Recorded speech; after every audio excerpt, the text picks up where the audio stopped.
Oh, hi there and welcome to another edition of Friday Night Lights. Looking forward to the Dundalk this week. With me is Brian Sheeran and Johnny Ward. How are you guys doing? You alright? Not too bad, no. We've been in a Dundalk overdose. I mean, this is the fourth in about 10 days, isn't it? You can never OD on Dundalk. We don't, exactly. Not good for my heart lately. Yes, it has been tough going at times. Well, we'll start at the 5:30, Johnny, and this is definitely an above average maiden. You like one this for these hours?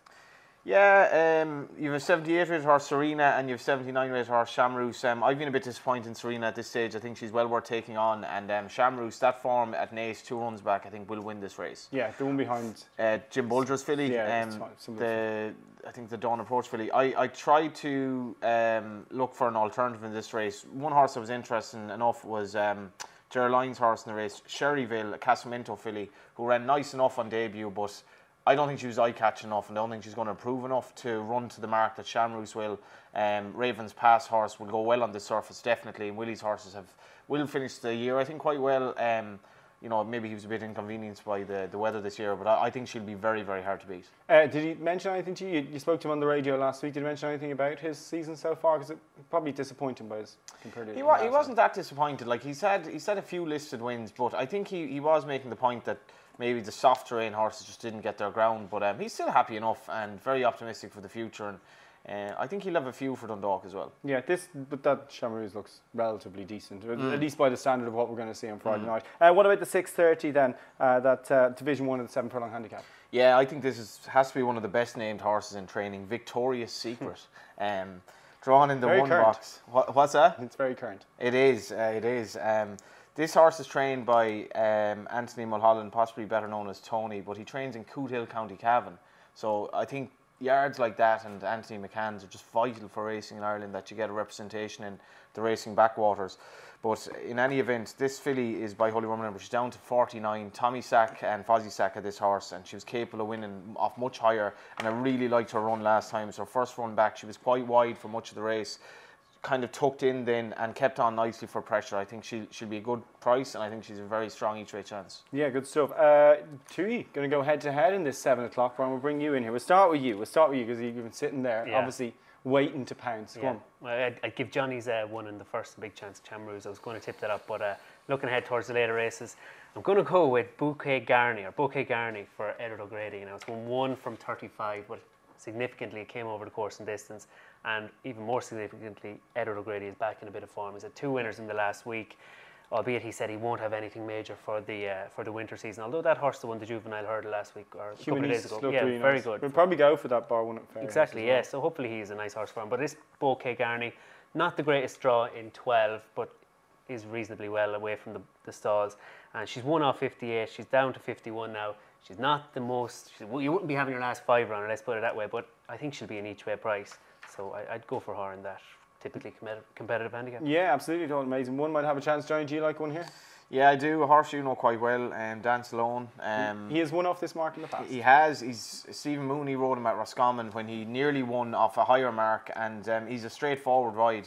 He is very straightforward, I can tell you that for nothing. Lovely horse. He ran over an extended 10 furlongs the last day. Didn't stay. I don't think he was ever really going to stay. He's back over 7. I thought this was a terrible race. It's so bad.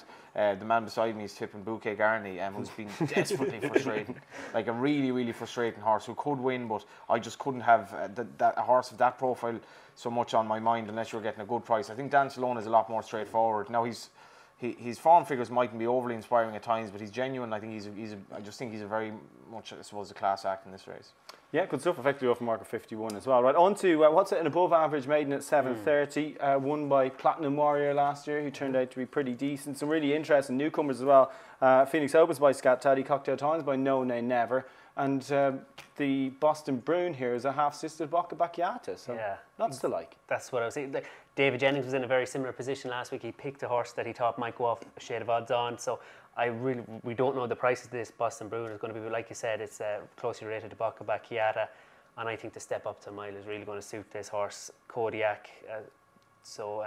Winners Factory by Kodiak, absolutely Winners Factory. So. Yeah, but like the form of that run at Gorn, he had Gustavus Weston in behind, he had Western Australia ahead of him in South Pacific, and just the way he got rolling late, it was really encouraging for this step up to mile, and I'd be very sweet on him in the 7:30. Could you oppose him? Couldn't disagree. I didn't put him as one of my 3, but when I was looking at this race earlier, I thought this horse is just completely the form. Form is a man's best friend in racing, and this horse is by far the best form in the race. Love back and Cody. Would you wear his stable form?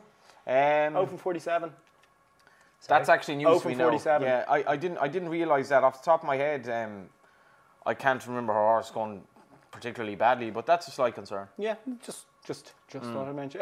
Although actually, Jessica Harrington's yard can go through lean patches without.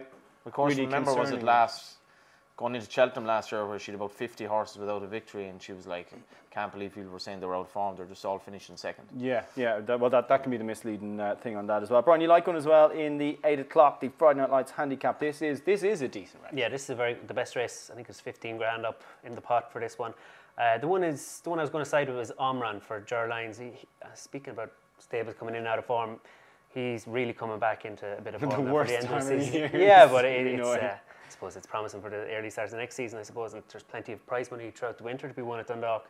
So this Omran is very unexposed in the all-weather. He won for Marco Botti. I think it was just a second start when he was training in England. And he's another one who I think actually to step up and trip is going to suit.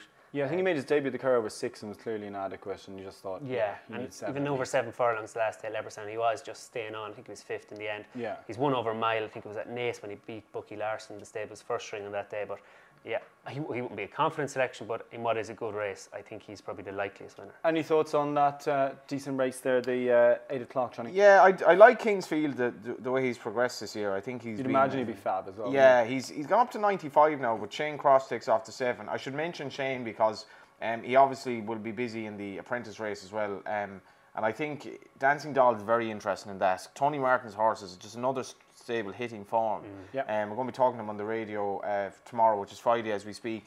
But she was actually well back last time. She was a little bit disappointing, but that race could well be there for the taking if she can just kind of, I suppose, emulate the form of some of the other steeds in the yard. And Oisin Orr takes the ride in that. That's in the 8:30. In the 8:30. And in the Lucky Last, Brian, what do you make of this? You've won for us in this. I think this is actually quite a good race. This is a good race. Yeah. Reverberation is coming in here off the back of win, as is Russian Campaign. Yeah.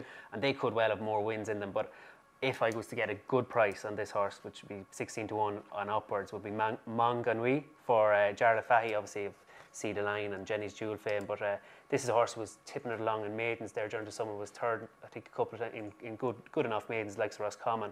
And when the blinkers was on there at Naas with the last day, he finished a little bit more spark back and forth. And they keep the headgear on today.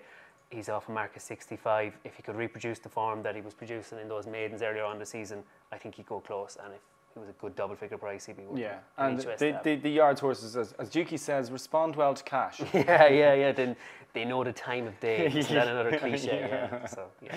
Right, let's get our best bets for the week there. Friday night at Dundalk. Go on, Johnny, start with you. Best bet and give us a couple more as well. Victoria's Secret in the 6:30 and Dance Alone.